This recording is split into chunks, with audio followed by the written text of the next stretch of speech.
So Nawar and I met a few months ago, I think, and you'll have to correct me probably on the name of the event that we were at. It was the Financial Marketers. Financial Marketers, thank you. And it was over a beer over at the Elephant Castle, and we were just talking about all kinds of different stuff, getting to know each other before the presentation.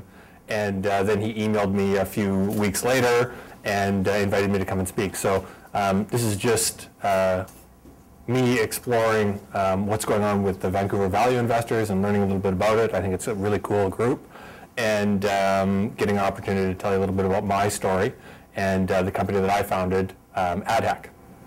So ADHACK is a marketplace for creative services. We connect the people who make the advertising to the people who buy the advertising. And really, when you talk about advertising, there's kind of two businesses that get lumped together into the same business that I'll talk a little bit about. And we like to think of ourselves really as kind of the engine of creative talent. So we have 500 plus creative people who are copywriters or video creators or graphic designers in 18 plus countries around the world that are available for hire on the site. We help people essentially match their job, what they need done, to the right talented people, help the workflow, manage the transaction, the rights, and some of the hard problems, and help them get great work done. So the traditional ad industry. Can anybody talk to me a little bit about the breakdown between media and creative? Does anybody understand what this means? No. So the traditional ad industry is two businesses, media and creative. And this is the traditional breakdown. Media is about 80%. Media is the vehicles where advertising is hosted. So they're the ones who control your attention. They're the TV channels, the newspapers, the websites, the radio stations. That's considered media.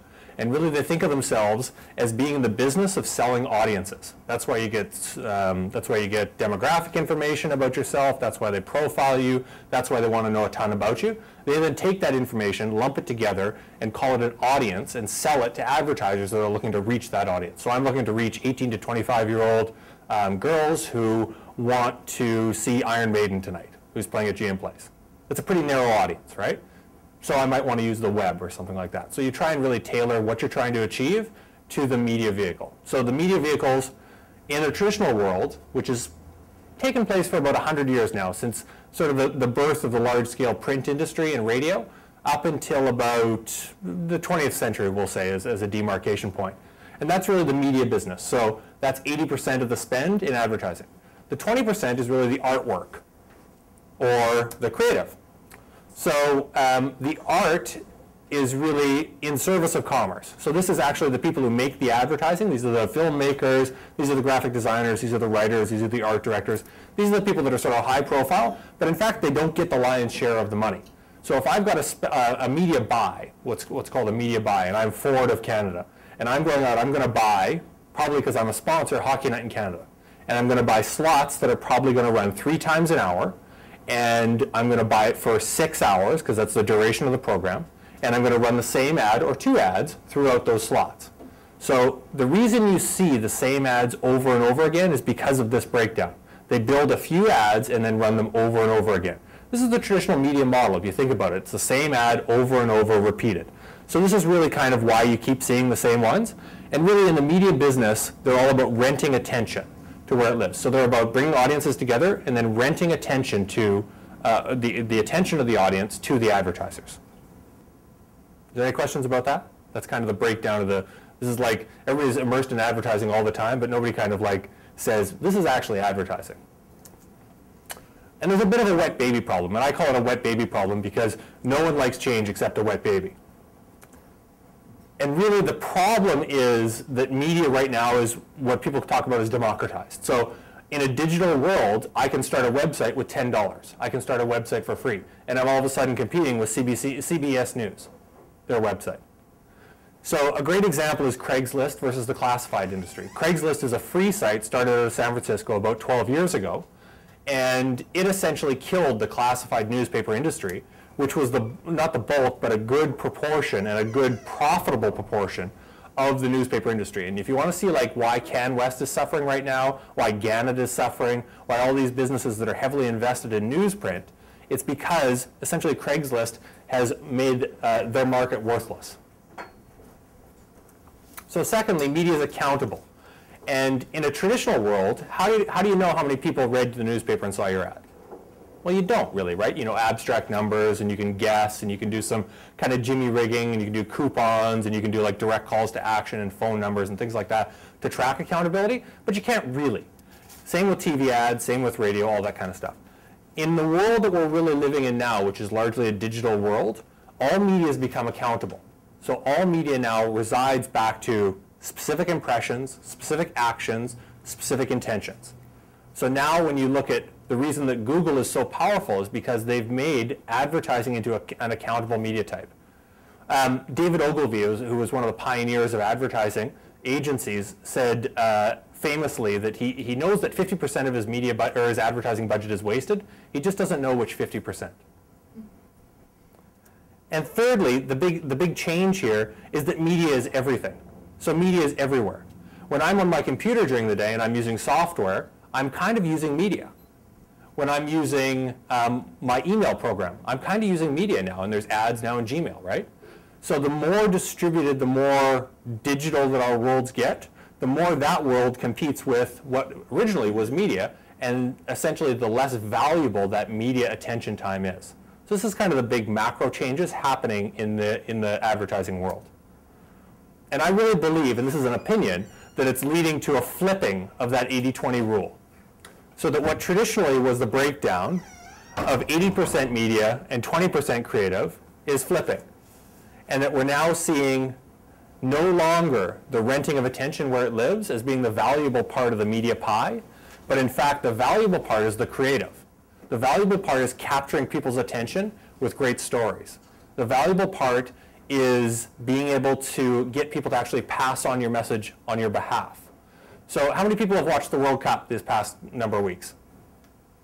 World Cup fans, excellent. It's the biggest sporting event, it's the biggest television event in the world. Bigger than the Olympics, much bigger. Has anybody seen the Nike ad? It's called Write the Future, it's a well-known ad. It cost them $10 million to produce, but they're not the official brand for shoes or athletic apparel of the World Cup. They've just built this ad and essentially grandstanded or captured the attention around the World Cup away from Adidas, who are actually the official sponsor, and paid all the money to be the official sponsor. So Nike essentially released it on the web through YouTube and now have over 20 million views of that one single ad, that they haven't paid anything for the media. They've only built the creative. So the same kind of campaign that traditionally you would have had to drive through television channels and repeat exposures, and you would be limited to 30 seconds or 60 seconds, you now can run whatever duration you can capture the attention of people, so that's actually like a 3-minute video, and you can run it for free. So this is really kind of the flip that's happening in a macro trend in the media world, sorry, in the advertising world, and I believe it's probably in the course of about a 20-year trend. So it's a big, big trend, and we're probably about 3, 4, 5 years into it. So let's talk a little bit about the part that's really growing, which is advertising creative. So what's advertising creative? This is a screenshot from a video that one of our creators made. It's called The Red, and they use Doritos chips as like the wine and the red. They want it, that's their new brand. So it's quite a clever ad. But ads are now YouTube videos, those ads are now postcards, ads are now key cards, ads are now bus shelter ads are now transit station print ads are now all over the place. And essentially the complexity of the advertising model has multiplied, so that now you see ads in all these different types. You see ads on buses, you see ads on the back of seats, airplanes, you see ads on grocery carts. So all these places require new creative output and different creative executions. And the traditional advertising agency model is really kind of broken around doing that. The traditional advertising agency model is about doing a few ads that are very high production quality that are then going to get repeated through traditional media channels over and over again. So it's a few creative assets with really high production values that get repeated over and over again. That's why you see the same ads over and over again. In a world where 80% of, in fact, the marketing budget is dedicated to the creative, and in fact, that's what captures people's attention and drives the two things that, I mean, advertising is only good for two things, right? It's good for awareness and it's good for intent. So do you know about the product? Yes or no? They want you to say yes. And do you intend to do something around it? It could be buy it, it could be talk about it, it could be recommend it to somebody, any of those things. When you break it down, advertising is about those two things, awareness and intent. So in a world where awareness and intent are actually driven by all these different types of ads, you just need a huge amount of advertising creative. And the traditional model really has three key problems that I saw as a buyer, and that really inspired me to build ADHACK. First of all, creating ads is expensive. It used to cost us, $20,000, $30,000, $40,000 just to get like a website built. It used to cost hundreds of thousands of dollars to get a TV commercial built. The tools have come down in price, they become more accessible to people, but advertising agencies are still built around traditional models.